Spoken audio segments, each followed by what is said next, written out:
2019ની ચૂંટણીને ગણતરીના મહિના બાકી છે અને તમામ સરકારી પક્ષો તરફથી જે તૈયારીઓ છે તે શરૂ કરી દેવામાં આવી છે। અમદાવાદની જનતા છે તે આપણી સાથે ઉપસ્થિત છે અને તેમની સાથે વાતચીત કરવાનો પ્રયાસ કરીશું। તેમને પૂછીશું કે જે સરકાર જે તેના 5 વર્ષ તેઓ કેવી રીતે જોઈ રહ્યા છે અને આવનારી સરકાર પાસેથી તેમની આશા અપેક્ષાઓ કેવા પ્રકારની છે। અચ્છા, સૌથી પહેલાં આપ જણાવો, નરેન્દ્ર મોદીએ પ્રધાનમંત્રી બન્યાના 5 વર્ષ પૂર્ણ થવા આવી રહ્યા છે, તેમની કામગીરી કેવી લાગી અને ખાસ તો કેવી સરકાર જોડેથી તમે આશા અપેક્ષાઓ રાખી રહ્યા છો? નરેન્દ્ર મોદી સરકારની તમે જોયું હશે કે 5 વર્ષમાં બેઠા નથી, સતત કામ કર્યું છે। હવે આનાથી વધારે કેટલી અપેક્ષા રાખો કે તમે બ્રિજો જુઓ, રોડ જુઓ કે તળાવો જુઓ અથવા તો સોસાયટીનું ડેવલપમેન્ટ જુઓ અથવા ઓલ ઓવર ગુજરાત ભારત ખાતે જે આંતરિક અથવા બાહ્ય સુરક્ષા એની અંદર તમામ વસ્તુ એમણે ઝીણી વસ્તુનું ધ્યાન રાખીને એમણે સતત ફોલોઅપ લીધું છે અને એટલે જ આ બધું। અને તમે ખાસ જોજો, સ્વચ્છ ભારત અભિયાન જે એમણે ઉપાડ્યું એની અસર આખા ભારતમાં પડી છે। એમનું એક ખાલી આહવાન જ્યારે ઇલેક્શન જીતીને આવ્યા તો એમણે સ્વચ્છ ભારતનું આહવાન આપ્યું તો દરેક વ્યક્તિ આજ દિન સુધી પાળે છે અને ઉપાડ્યું છે। તો આ આનાથી મોટી ઉપલબ્ધિ શું જોઈએ એમ। અન્ય પણ જેટલા લોકો છે આપણી સાથે ઉપસ્થિત છે। અચ્છા, તમે જણાવો, રાહુલ ગાંધી કોંગ્રેસના અધ્યક્ષ બન્યા તે પછી 5માંથી 3 રાજ્યોની ચૂંટણીમાં કોંગ્રેસનો વિજય થયો। તમે રાહુલ ગાંધીને દેશને પ્રધાનમંત્રી તરીકે ના ગણાય, એ વિજય ના ગણાય, એ વિજય ગણાતું જ નથી। એમ શું ગણાય? એ વિજય ગણાતું જ નથી। એ તો એક એમને લોલીપાક આપ્યું હતું આપણા કિસાન લોકોને, એટલે એ કિસાનો ફસી ગયા। બાકી એકચ્યુઅલી છે જ નહીં। વોટ ઓફ પર્સન્ટેજ જો ને તો રાજસ્થાનમાં, એમપીમાં બધે વધારે જ છે વોટની પર્સન્ટેજમાં વધારે જ છે। એટલે 101% લોકસભાની ચૂંટણીમાં मोदी જ આવશે। कारण कि राजस्थान में मैंने दौरा किया हुआ है, खाली एक जनरल नॉलेज के हिसाब से, तो लोग यही बोलते हैं कि हमको थोड़ा वसुंधरा से ऑब्जेक्शन था, बाकी मोदी जी से नहीं है कभी भी। बिल्कुल, आ तरफ पण लोको उपस्थित है। अच्छा, आप जणाવો, सामान्य रीते मध्यम वर्ग है तेना माटे आ जे वर्ष है ते ऊपर चढ़ाव नीचे वाळुं रह्युं, तो खास तो नोटबंदी, जीएसटी ते पण फैक्टर लाग्या। ए शुं लागे छे, असर करशे 2019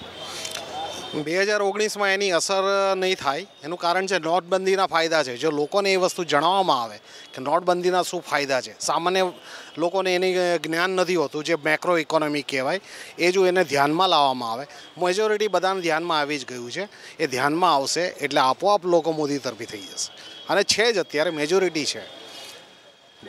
યુવાન લોકો પણ આપણી સાથે ઉપસ્થિત છે। હું માનું છું ત્યાં સુધી તમે અત્યારે કાં તો અભ્યાસ કરી રહ્યા છો કાં તો નોકરી જે છે તેની સર્ચમાં હશો। લાગે છે કે યુવાનો માટે રોજગારીની તકો છે તે ઓછી છે અથવા વધારવી જોઈએ? પહેલાં તો માનનીય નરેન્દ્રભાઈએ છેલ્લા 5 વર્ષમાં જે ભારત રાષ્ટ્ર માટે કામ કર્યું છે, ભારત રાષ્ટ્રના આરાધ્ય દેવ ભગવાન શ્રી રામે કીધું હતું કે ભાઈ જનની જન્મભૂમિશ્ચ સ્વર્ગાદપી ગરીયસી, જનની અને જન્મભૂમિ એ સ્વર્ગથી પણ વિશેષ મહાન છે। એ વાક્યને સાર્થક કરતાં માનનીય પ્રધાનમંત્રીશ્રીએ સમગ્ર વિશ્વમાં ભારતનું ખૂબ મોટું નામ કર્યું છે અને ભારત રાષ્ટ્રને પરમ વૈભવ સુધી પહોંચાડવા તે એક કટિબદ્ધ છે અને એ દેખાઈ રહ્યું છે। 18 કલાક સુધી તે કામ કરે છે અને વાસ્તવિક પ્રજાના કલ્યાણ માટે તે કામ કરી રહ્યા છે। તમે ભગવાન રામનું નામ લીધું અને શ્લોક પણ બોલ્યા, મને યાદ આવ્યું રામ મંદિરનો મુદ્દો। લાગે છે 2019 પહેલાં અવશ્ય બની જશે। અમને માનનીય વડાપ્રધાન ઉપર વિશ્વાસ છે। સમગ્ર ભારત રાષ્ટ્રના લોકોએ રામ મંદિર માટે વિશેષ તેમને મત આપેલા છે અને અમને એટલો પૂર્ણ વિશ્વાસ છે કે રામ મંદિર એ આપણા વડાપ્રધાન શ્રી ગુજરાતમાંથી મોકલેલા નરેન્દ્રભાઈ જ બનાવી શકશે અને એ બનાવશે। જય જય શ્રી રામ। આવનારી સરકાર પાસેથી તમારી આશા અપેક્ષાઓ કેવા પ્રકારની, મધ્યમ વર્ગ જે છે તેના માટે આ સરકારે શું કામગીરી કરવી જોઈએ? એક તો આપણે છેલ્લા 5 વર્ષમાં સરકારનું મૂલ્યાંકન કરવા જઈએ તો એક તો એ સરકારે બહુ સાહસિક પગલાં, જેને ભારતના આવનારા સમય માટે, તમે જે હમણાં વાત કરી યુવાન પેઢી માટે, રોજગારી માટે અથવા તો સંરક્ષણને લઈને, આજે જે આપણી લશ્કર પાસે, મિલિટરી પાસે જે હથિયારો નહોતા, જે વિમાન નહોતા, જે રાફેલનો હાલ મુદ્દો ચાલે છે, તો એ ખરીદવામાં જે હિંમત બતાવી છે, ચાહે એના પાછળ હવે જે પણ હશે પણ એ જે ખરીદવાની હિંમત બતાવી છે, એવી રીતે જે સર્જિકલ સ્ટ્રાઇક જે કેટલું મોટું પગલું આજે ભરીને બતાવ્યું, તો એ એક યુવાનો માટે એક પ્રેરણાને લોકોમાં એક વિશ્વાસ વધ્યો છે કે જે પૂર્ણ બહુમતીથી સરકાર જ્યારે ચૂંટાય તો એનું શું પરિણામ આપી શકે। આજે જીએસટી, નોટબંધી, આવા જે એકદમ પ્રજાને ખબર છે કે ભાઈ આનાથી પ્રજા હેરાન થવાની છે। આવનારા સમયમાં વિપક્ષો આનો બીજી રીતે બી લાભ લેશે, લોકોને ગેરમાર્ગે પણ દોરશે। આનો ખોટો ફાયદો બી થયો છે, કોઈને નુકસાન પણ થયું છે, પબ્લિક હેરાન પણ થઈ જશે।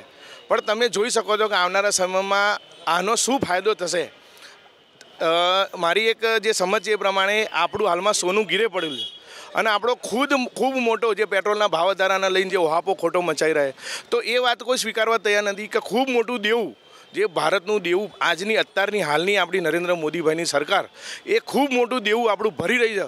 આવનારા સમયમાં જે કહેવાય ને પૂર્ણ સ્વતંત્ર જે સ્વરાજ આપણને પૂર્ણ સ્વરાજ મળ્યું નથી, એ કદાચ આવનારી નરેન્દ્રભાઈની પૂર્ણ બહુમતીથી જે સરકાર આવશે એમાં આપણે ચોક્કસ પૂર્ણ સ્વતંત્રતા માણીશું એવું હું માનું છું. બિલકુલ. તો કુલ મળીને જોઈએ તો લગભગ અહીંયા જેટલા લોકો સાથે વાત કરી તેમનું માનવું છે કે 5 વર્ષ પ્રધાનમંત્રી નરેન્દ્ર મોદીના રહ્યા ખૂબ સફળ રહ્યા, ચાહે મધ્યમ વર્ગ હોય કે નિમ્ન વર્ગ હોય, અને આવનારી સરકાર પણ નરેન્દ્રભાઈ મોદીને તેઓ જોવા માગે છે. કેમેરામેન ચેતન પરમાર સાથે કુશાંક સોની, એબીપી અસ્મિતા, અમદાવાદ.